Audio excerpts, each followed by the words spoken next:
Selamat pagi, selamat kembali kita berjumpa di dalam kasih Tuhan Yesus Kristus. Pagi hari ini kita bersyukur kepada Allah karena kebaikannya nyata bagi kita. Mari kita tundukkan kepala, kita berdoa bersama-sama. Bapa yang baik, kembali kami bersyukur saat pagi hari ini buat segala kebaikan dan kemurahan Tuhan dalam hidup kami.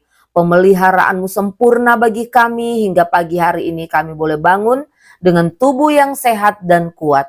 Ampuni setiap salah dan dosa kami dan kami akan belajar firman Tuhan bersama-sama. Di dalam nama Tuhan Yesus kami berdoa dan mengucap syukur. Haleluya. Amin.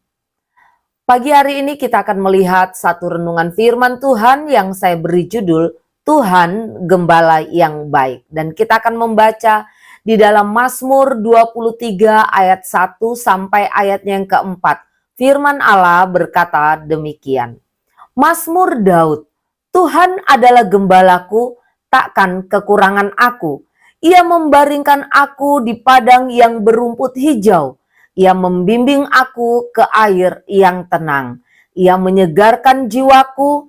Ia menuntun aku di jalan yang benar oleh karena namanya. Sekalipun aku berjalan dalam lembah kekelaman, aku tidak takut bahaya sebab Engkau besertaku. Gadamu dan tongkatmu, itulah yang menghibur aku. Amin. Bapak Ibu yang terkasih di dalam Tuhan Yesus Kristus, di saat Daud menulis Mazmur ini, ia ada di dalam satu keadaan, ada di dalam satu kondisi yang sedang tertekan.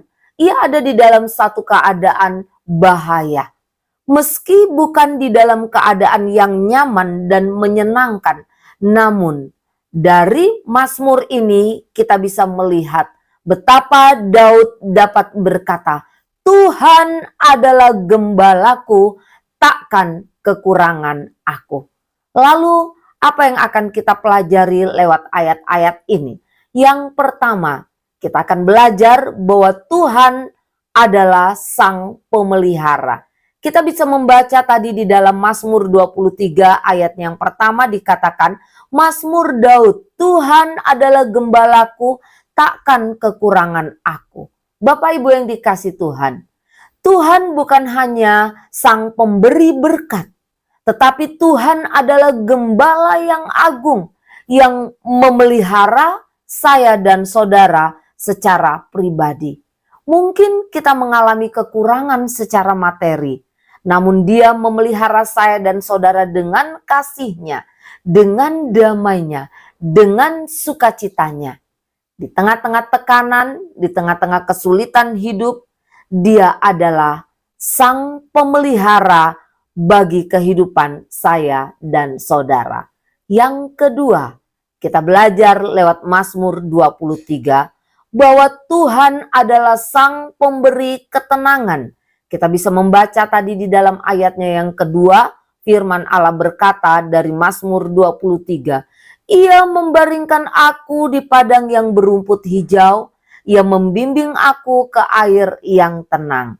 Dunia di mana saya dan saudara ada, dunia di mana kita hidup hari-hari ini adalah dunia yang memberikan kegelisahan, dunia yang memberikan ketakutan, dunia yang memberikan rasa cemas. Tetapi Tuhan yang kita sembah adalah Tuhan yang memberikan ketenangan sejati. Bapak Ibu yang dikasih Tuhan, di tengah hiruk pikuk dunia, di tengah ketidakpastian dunia, Dia, Tuhan, ada membawa ketenangan bagi jiwa saya, bagi jiwa kita semua. Kita tidak bisa menyangkal bahwa ada kalanya ketenangan kita butuhkan di dalam kondisi-kondisi tertentu di dalam hidup ini. Dan ketenangan itu hanya kita dapatkan di dalam Tuhan Yesus Kristus sebagai gembala agung saya dan saudara. Dan yang ketiga, kita belajar lewat firman Tuhan bahwa Tuhan adalah sang penyegar dan penuntun. Di dalam ayat yang ketiga dari Mazmur 23 dikatakan, Ia menyegarkan jiwaku, Ia menuntun aku di jalan yang benar oleh karena namanya.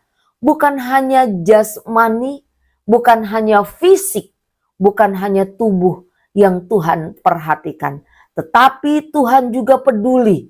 Tuhan memperhatikan kondisi jiwa saya dan saudara. Tuhan membentuk karakter dan iman kita. Tuhan memimpin setiap langkah kita menuju ke arah kebenaran.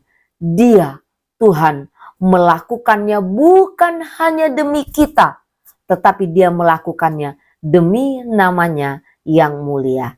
Dan yang terakhir, yang keempat, kita belajar bahwa Tuhan adalah Tuhan sang penyerta. Di dalam Mazmur 23 ayat yang keempat dikatakan oleh firman Tuhan, sekalipun aku berjalan dalam lembah kekelaman, aku tidak takut bahaya, sebab Engkau besertaku, gadamu dan tongkatmu, itulah yang menghibur aku.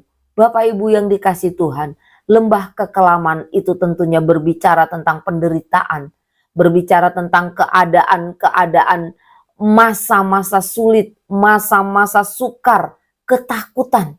Tetapi ada jaminan, Dia hadir beserta dengan kita di tengah-tengah masa sukar yang kita alami. Dia Tuhan tidak meninggalkan saya dan saudara sendirian. Firman Allah berkata gada dan tongkatnya, ya, yang menjadi perlindungan dan penghiburan bagi saya dan saudara, orang-orang yang mengasihi dan dikasihinya. Bapak Ibu yang dikasih Tuhan, jika hari-hari ini kita merasa kehilangan arah, kita merasa lelah, kita merasa takut, ingatlah bahwa Tuhan adalah gembala agung bagi saya dan saudara. Dia setia, selalu hadir untuk memimpin, menguatkan, dan menghibur saya dan saudara. Amin. Kita tundukkan kepala dan kita akan berdoa. Kami bersyukur ya Bapa buat kebenaran firman Allah yang kembali mengingatkan kami ya Tuhan, bahwa di tengah-tengah ketakutan kami, di tengah-tengah kegelisahan kami punya Allah yang adalah gembala agung bagi kami. Tuhan, tolong kami supaya kami boleh mengimani, bahkan mempraktekkan firman Allah yang kami dengar di dalam pengiringan dan pelayanan kami kepadamu. Kami menyerahkan seluruh hidup kami, roh, jiwa, dan tubuh kami ke dalam tangan-Mu. Tuhan pimpin kami, Tuhan pelihara kami, Tuhan berkati kami, Tuhan buat kami berhasil. Terima kasih banyak Tuhan, hanya di dalam nama Tuhan Yesus Kristus kami berdoa dan mengucap syukur. Haleluya. Amin. Puji Tuhan, selamat pagi dan Tuhan memberkati kita semua.